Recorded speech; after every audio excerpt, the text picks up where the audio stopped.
Good morning बच्चों। अब देखो अपन एक्सरसाइज नंबर 8.3 की क्वेश्चन कर रहे थे, है ना। आज अपन इसके लास्ट के क्वेश्चन करेंगे, मतलब दो क्वेश्चन जो अपने बचे हुए, ठीक है।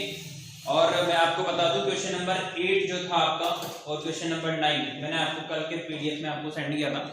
क्वेश्चन नंबर 9 थोड़ा सा डिफरेंट था, मैं आपको समझा देता हूँ, क्योंकि वो अपने 9th के जैसा ही क्वेश्चन नंबर 10 है और क्वेश्चन नंबर 11 है, ठीक है। तो मैं जैसे आपको बता देता हूँ, सिंपल इंटरेस्ट अपन को फाइंड आउट करना है इसके अंदर, क्वेश्चन नंबर 9th के अंदर, ठीक है। Find the amount to be paid the end of 3 year in the each case. Principal दे रखा था आपको, रेट ऑफ इंटरेस्ट दे रखी थी, ठीक है, और टाइम दे रखा था। मतलब ये ऐसा ही, ये P into R into T upon 100, ये आपको फॉर्मूला अप्लाई करना था इस क्वेश्चन के अंदर, ठीक है। अभी आपको समझ में आ जाएगा, सब कुछ ऑलरेडी दे रखा है, कैलकुलेशन करनी थी। अभी अपन करेंगे क्वेश्चन नंबर 10, और क्वेश्चन नंबर 10 के अंदर देखो क्या बोल रहा है, what rate gives 200 rupees as interest. मतलब आपको इंटरेस्ट दे रखा है कितना, 280।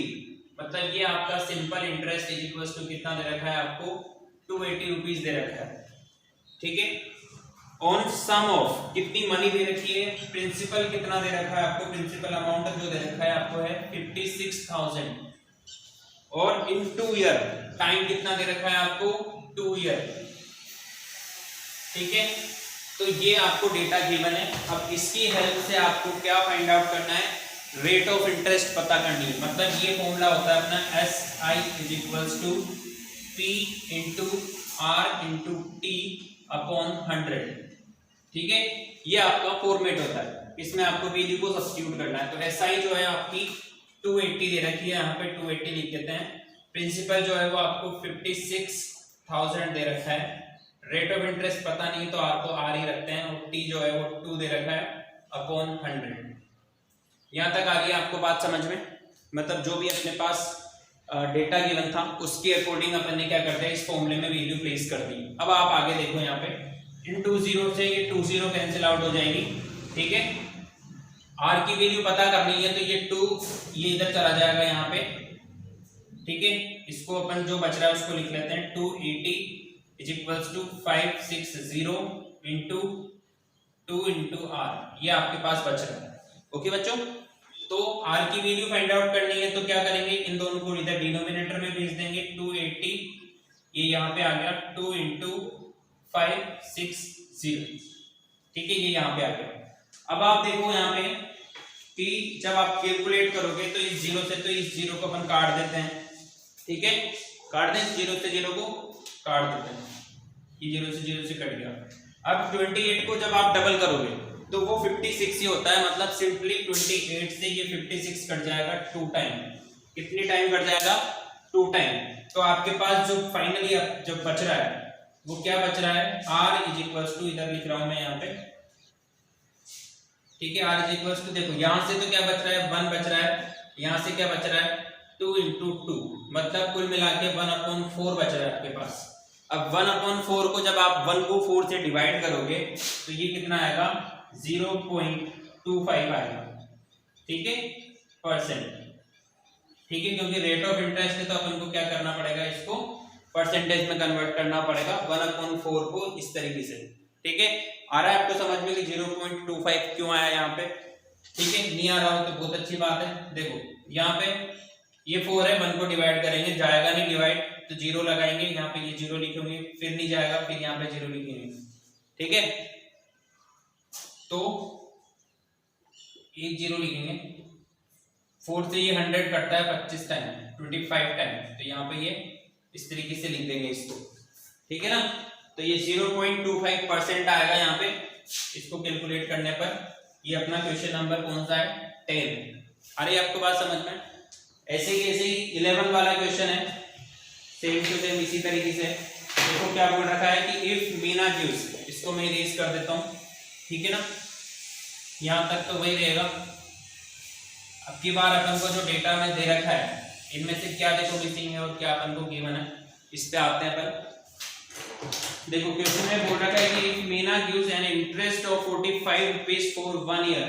इंटरेस्ट कितना गिवन है इस बार, 45 गिवन है, ठीक है, फॉर 1 ईयर। टाइम में कितना, 1 ईयर, और रेट ऑफ इंटरेस्ट है, ये पी नहीं दे रखा है, यहाँ पे इस बार अपन को आर दे रखा है कितना 9%। Okay, then what is the sum he borrows, आपको मनी फाइंड आउट करनी है, मतलब प्रिंसिपल अमाउंट फाइंड आउट करना है। तो ये हो गया इस फॉर्मेट, एसआई की जगह पे 45 लिखेंगे, पी को एज इट इज रखेंगे, आर की जगह पे 9 लिखेंगे, पी की जगह पे 1 लिखेंगे और ये 100। ठीक है बच्चों, इसको इधर भेज देते हैं। ये हो गया आपका 45 into 100 is equals to P into 9। ठीक है, आ रही यहां तक आपको बात समझ में? इसको क्रॉस मल्टीप्लाई करके इधर शिफ्ट कर दिया यहाँ पे। ओके, ये फॉर्मेट बना। उसके बाद आपको पी की वैल्यू फाइंड आउट करनी है, तो ये 45 इंटू 100 और ये 9 आ जाएगा कहाँ पे, यहाँ पे 9 से ये 45 कटता है 5 टाइम, 5 को 100 से मल्टीप्लाई करोगे कितना आएगा 500, मतलब आपका प्रिंसिपल अमाउंट कितना आ गया 500 आ गया। ओके, तो इस तरीके से अपन को क्वेश्चन करना है। 8.3 आज आपकी कंप्लीट हो गई है। 8.3 में अगर आपको किसी भी क्वेश्चन में कोई भी डाउट हो, you can ask me freely. ठीक है, आप पूछ सकते हो। और मेरे को बोला गया था कि क्वेश्चन नंबर 7 में आपको कुछ प्रॉब्लम थी। देखो, क्वेश्चन नंबर 7 का जो सेकंड पार्ट है उसमें आपने 12% का कुछ प्रॉब्लम चल रहा था, तो वो 12% कहाँ से आया ये पूछा गया था, है ना। देखो, इसमें कार्बन के अपन को 3 ग्राम दे रखा है, तो ये जो आपका रेशियो है 10:3:12, तो ये वाला 3 है। ठीक है, अब क्वेश्चन नंबर फर्स्ट में जब अपन ने इसको सोल्व किया था तो वहां पे 12% आया था नहीं आया था 12%। तो जो क्वेश्चन नंबर सेकंड में 12 यूज हो रहा है वो ये वाला 12 यूज हो रहा है, ना कि ये वाला। ठीक है, क्योंकि क्वेश्चन में आपसे पूछा गया है कार्बन के बारे में, और कार्बन जो है कहां पर है, ये बीच वाला जो पार्ट है वो कार्बन का है। ठीक है, फर्स्ट पार्ट जो है वो किसका है, कैल्शियम का। ठीक है, और थर्ड पार्ट है ये है ऑक्सीजन का। तो अपन से किसके लिए पूछा है क्वेश्चन नंबर सेकंड में, कार्बन का। 3 ग्राम बोल रखा है, तो ये 3 ग्राम, तो ये रेशियो वाला 3 ग्राम था, उसको जो अब अपन सोल्व कर रहे थे तो 12% आ रहा था। तो यहाँ पे मैंने इस तरीके से लिखा था 12% of x is equal to 3। ठीक है, तो ये 3 तो कौन सा, क्योंकि 3 ग्राम आपको दे रखा है, और 12% कौन सा, जो फर्स्ट क्वेश्चन में काम आ रहा था वो वाला। ठीक है ना। अगर फिर भी 8.3 में कोई भी क्वेश्चन में आपको डाउट हो, आप पूछना मुझसे, क्योंकि अब अपन नेक्स्ट एक्सरसाइज स्टार्ट करेंगे। ओके, आप मैसेज कर सकते हो मेरे पर्सनल व्हाट्सएप नंबर पे, जिससे आपकी क्लास में कोड आते हैं। ओके बच्चों, थैंक यू।